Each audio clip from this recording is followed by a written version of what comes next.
Hello everyone, it's IBS47 here again, and last time on Mighty Number 9 we took down Mighty Number 4 Seismic, and now we'll be taking on Mighty Number 7 Brandish in the Highway, which is admittedly my favourite boss.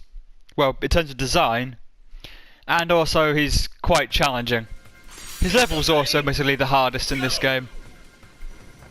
Oh, plot. I'm warning you, Beck. I like his design. Like, I'm a fan for ninjas, and who isn't a fan for ninjas?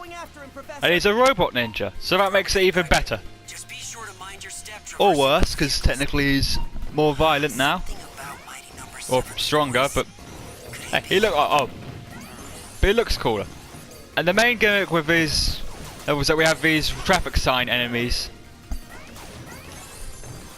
And they're basically like traffic signs. I'll try and charge into you, and you just got one hit, and they'll be destabilized. So they're quite easy enemy, and if they hit anything else, they will, die. So you shouldn't have too much trouble with taking these guys down. Also, there's Game Grump references in the background, if you've ever noticed that. I'll point it out when it comes up again. Let's see. Oh. There, right there. Yeah, like these tire enemies, they will give you a speed boost power up to make you move faster. Oh, and these guys, I hate these guys.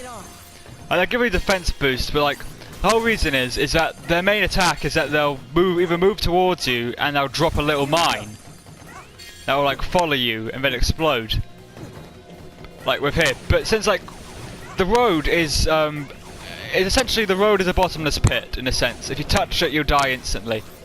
And since you have to do precise platforming off these cars, I want to hit. See what I mean? But since you have to do precise platforming over the cars, if you get hit by the mine, you will basically go plummeting into the road and die. And then these cars don't look like they're moving at a fast enough pace that when touching the ground would tear you to shreds. But don't do it, does it? At least it's instant kill for the enemies. Not to mention these cars move, so that makes it even harder for you to traverse. And if you jump, well, like when you jump, it takes like it moves away from you, and you just fall onto the tires like I did. Also, he said that this will affect the tunnel affect visibility. It doesn't. If anything, I can see better now. So yeah, it did affect visibility, but for good reasons.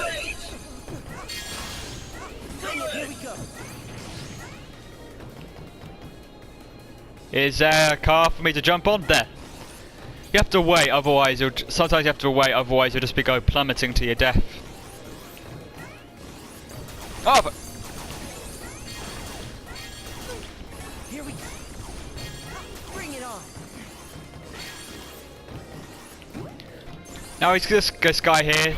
I think his name is Patch. Essentially, if he ever pops up in a level, he'll just give you a health item. Be it an extra life, or power up, or like or health as he gave me there, which we'll need because this is another one of those kill all the enemies to advanced stages. Here we go. That's more like it. Bring it on. Bring it on. Here we go. Here we go. I got a quick clear bonus for that. This game has a very emphasis on moving quickly. You gotta move quickly in order to get all the time bonuses, all the spec scores. Even to avoid boss attacks, you have to move really quickly. Like you'll see why, especially in Brandish's case, because like this guy, because he attacks faster than any of the other bosses in this game. Bring it on. And his for God. Also, this is probably the worst stage to ever get a speed up ability. Like increased movement.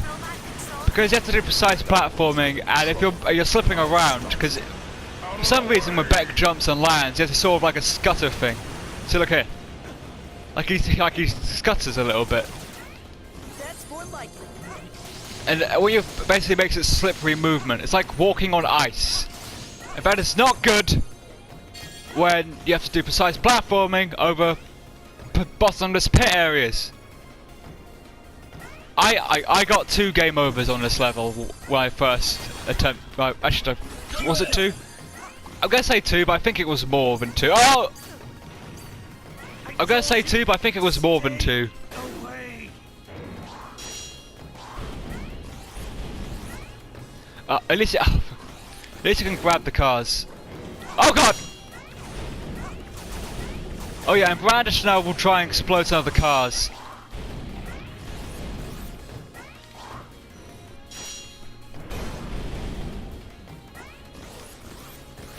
So I'm being quiet. It's just I have 2 lives left. Well, I have 2 lives left, and what I don't know how I'm going to be able to do the get out of my fucking way! You stupid pit! Die! I hate those enemies. Luckily, they don't seem to appear in any other level besides this one. Now, I'm actually going to fight Brandish here with the normal gun. Because even though we got his weakness in the last episode, it honestly doesn't do much. Like, it'll destroy his swords, but then, like, but it's really unreliable because it doesn't do a lot of damage to him. Like, sometimes it doesn't break his blades. And it's just like, it's easy to just use the gun. I can't control myself. If you want to save me, you must destroy me. That seems to be a cliche with villains, or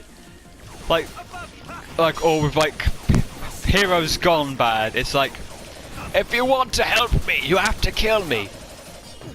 It's like, oh, there's always the friend, and you want to help him, but the best way to help him is by killing him.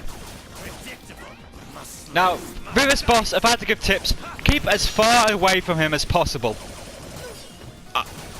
Because it's easy to predict. Because when he's hard to predict what he's going to do, but when he's far away from you, it's easier to see what he's going to do. Because by the time he does it, because you're far away from him, you'll be in a situation where you can avoid him. Now this is his ultimate attack. Basically, when you see a blue line, avoid it as when you see a blue line appear on the screen, avoid it. And that's how you basically, as long as you're not caught in that blue line, you won't get slashed. And for the final slash he does, you have to do either a jump dash or a low dash. And I'm being very precarious here. Also, at least with a dash, you don't have to be straight into. You don't have to dash straight in. It doesn't hurt. There. Oh, for fuck's sake! Yeah, when you dash into them, you don't have to dash straight into them. You could just dash above them or below them, and you still absorb them. And I suppose that attack did more damage than it should have. Now I have to concentrate really hard because this is my last life.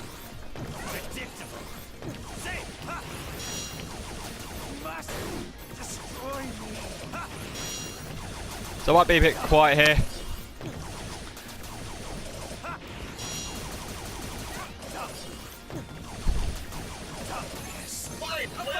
At least when you dash into to absorb the boss's cell, you won't get hurt when you do that, unless if you dash into them thinking they're destabilized, but they're actually not. There. I practiced this level specifically many a time. Fight it, Brand. I'll save you, I promise. Oh god! This is why you have to keep distance away from him. Also, when he spins like that, you shoot him. The bullets will just be deflected off.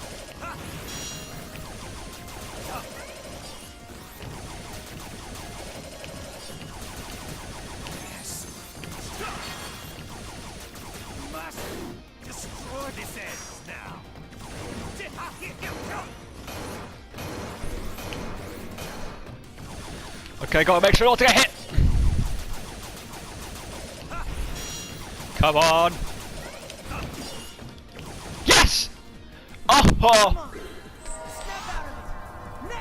Oh. That was kind of close there. No pun intended. I thank you. Mission clear. Look, even my little guy here is tired. I get no I cleared it in less than 10 minutes. I got no bonus for it. And I took 6. Seriously. Sometimes the ranking system in this game is very unfair, but on the plus side, I get my favourite ever ability in this game, with its favourite design. Because now we can become a ninja with ninja blades. Even though it looks more like a cutlass, just there. All right, quit your. And now we're officially halfway through this game. That's how much we've gone. But in the next episode, we'll be taking on the power plant with Dynatron. See you guys then.